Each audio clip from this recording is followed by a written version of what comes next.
Thank you, Mr. Deputy Speaker, sir, for the opportunity to speak on this amendment bill. While I generally support the amendments proposed, there are two areas within the bill that I would like to speak on. The first pertains to Clause 4 to amend Section 17 of the Act.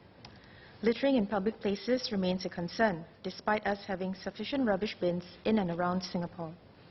There are those who choose to throw their refuse near or just next to a rubbish bin instead of into it, something that many of us as grassroots advisors or town councillors have observed or received residents' feedback on.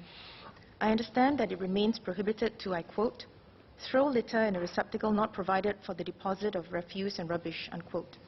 Hence, I support the amendments to Section 17 to further specify the prohibition against throwing refuse in any public place. However, there are makeshift rubbish bins which Good Samaritans and individuals create to collect rubbish during community events or private functions, such as a makeshift rubbish bin made using cardboard boxes or pails lined with plastic bags. I would like to confirm these are allowed and do not contravene the current legislation. In addition, I would also like to urge the Ministry to do more to clamp down on errant litterbugs, particularly high-rise litterbugs who have no qualms about throwing both big and small items out of the flat windows, as well as motorists who throw their cigarette butts willfully out of their vehicle windows or from their motorcycles onto the road or central road dividers. I've raised the latter in an earlier parliamentary question in March this year, and I recognize the difficulty in enforcing littering fines on such errant litterbugs, as the action is fleeting and the litterbug is usually on the move while on the roads, hence difficult to capture on video camera, for instance. However, I hope the Ministry can work with the Ministry of Transport for the Land Transport Authority and Ministry of Home Affairs for Traffic Police to implement strict enforcement actions that can effectively deter such errant motorist litterbugs from littering our roads and causing inconvenience by starting bush or shrub fires on central road dividers or roadsides when they throw their cigarette butts. Such roadside and road divider fires number about 350 a year. This is not a small number, and inconsiderate acts leading to such fires should be clamped on decisively. May I propose that smoking while driving or riding be prohibited so as to minimize the probability of littering the roadsides and road dividers with lighted cigarette butts.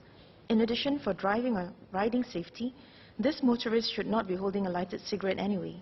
They should always have both their hands on the steering wheel or handlebar at all times.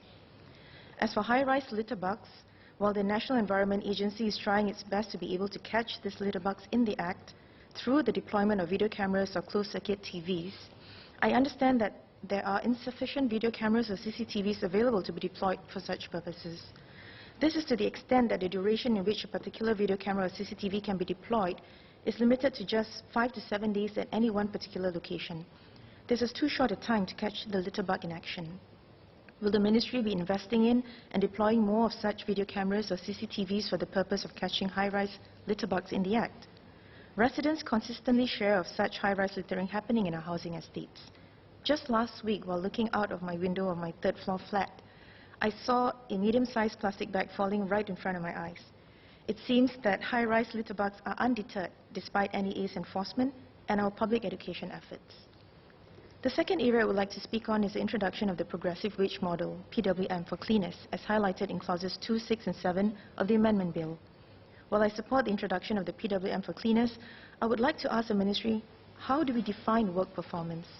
For example, town council cleaners sweep the floor of our housing estates every day, but there are inconsiderate individuals, residents or otherwise, who litter, be it late at night or in the wee hours of the morning.